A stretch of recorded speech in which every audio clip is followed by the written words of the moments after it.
64 Valiant Steed here, and it is November 2nd, 2013, and it's a couple days after Halloween. This was my robot costume that was inspired by Yano Blue's awesome robot costume video on YouTube here, and I saw it, and I just had to do my version of it. So I'm just going to kind of go over again the costume and kind of show you where some things needed some improving and where the grunt of the costume had problems, took a lot of the grunt. First off, the head. Starting at the top, I didn't glue these on. This was like really last minute. They didn't get painted really well, but that's okay. It doesn't matter. They kept coming off when you hit a tree, walking through spider webs. That was a little daunting, but for the most part, the antenna stayed intact. The hot glue, which I had never worked with before, worked really well. We would probably do caulking around here to kind of finish this off and look a little bit better if to do it again. And put some ventilation in the top so that the heat can escape. I never took off the head because I didn't want to ruin the image for people, because you just don't do that. And if you see the other video, Terry wrote an app for an oscilloscope on the iPhones and iPod Touch. I had an iPod Touch in here, and it was voice activated, so it would just constantly be moving. The music set it off, other people's voices set it off, but it was really cool. That was a huge hit in itself. There was lots of the costume itself was a huge hit. Then that was an added bonus. My little ray gun, which I'll show you in a little bit, that was a hit on its own. But the costume itself was really fun. The voice box I had did not work well. I had it hooked on the inside of the head, and it would go off. I might breathe, and you start breathing a little harder when you're walking distances. The finish of it all, I should have done it just like Yano Blue did. He did his in poster board, and I will probably recover mine in poster board. It'll give it a cleaner, finished look. The painting just took too long, too much, as I told you on the other video. I used, for the head here, for the where the cuts were, I put in the wall spackling, and that kind of helped a little bit to kind of finish it off. And I did a little bit on the inside of the arm here, but I noticed that I couldn't get it into everything, and like the joints here, or the cuts here, and down the sides, they could have used something. But my friend said that when you're walking around in the dark, you just don't see it. So it wasn't that bad, and people did not criticize all that. So, but sometimes I'm a little bit of a perfectionist. I like things to be really finished. So, it's just something I would take into consideration next time. Do not spray paint it. Get the poster board and cover everything in poster board. It'll be faster than painting it as well. Because, the edges, they're even more open than they were before. I would do something like Velcro on the inside of the upper piece, because it kept sliding down, and my friends kept having to pull it up, or I'd pull it up. And in doing so, and using the gun, some of the tips of the fingers came off. It took a beating.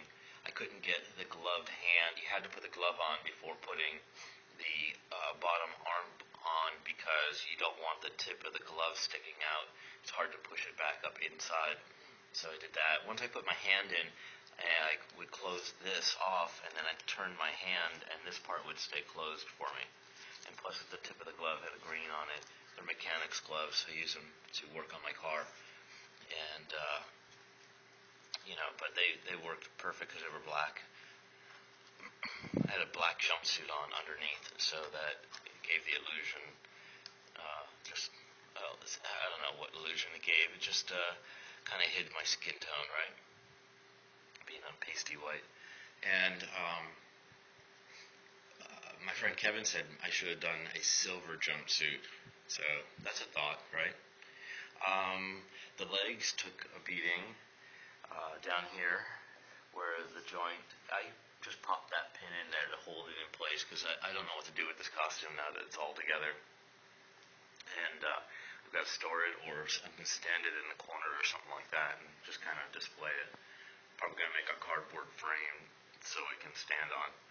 And so that took a grunt. I wish I would have put like a nut and bolt and had it so it just kind of held in place. That I think I'm going to try that. The bottoms down here kept rubbing on the shoes, so the shoes really looked pretty bad by the end of the night. Now, on Yano Blues, he hot glued all the pieces to the shoe, but I didn't want to do that to this shoe.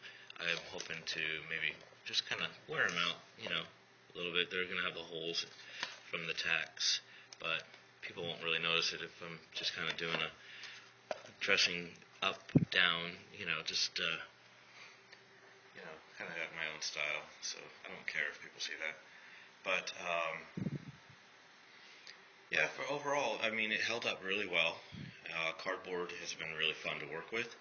I did a costume a few years ago. I made the box out of cardboard. Anyway, I don't even want to go into that costume.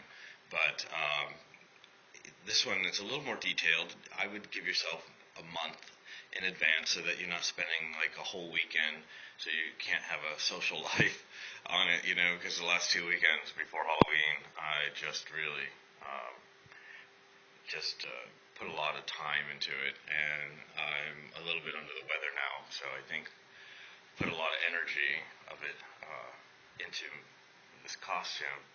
But it was really fun. It was a big hit. Once we got into the main drag in Hillcrest, we couldn't even go a half a block, sometimes less than that, before people wanted to take a picture with us. And it was just overall a showstopper in its own right. So, cars were stopping, honking continuously.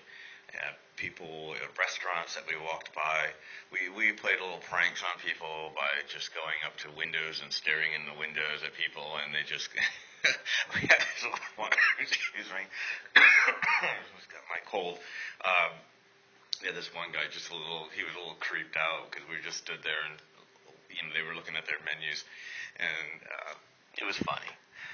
So this was a showstopper in itself. This is a Zero Blaster. I bought this off of eBay, and there's a whole website of these toys, and you hold the bottom in, so you can hold it just enough to get a light, but if you bring in the whole trigger down below, you get the fog machine started, and then the trigger moves this little it activates this so that it's a little diaphragm inside, and when you shoot it, you get little smoke rings.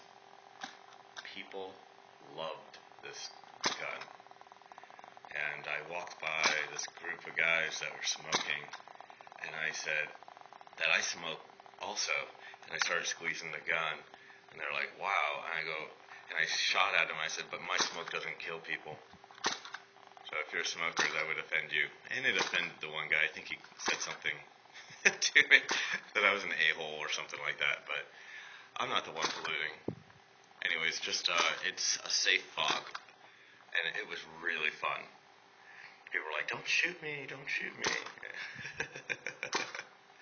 So, you could use this for a spaceman's costume, robot costume, or just to have a lot of fun with.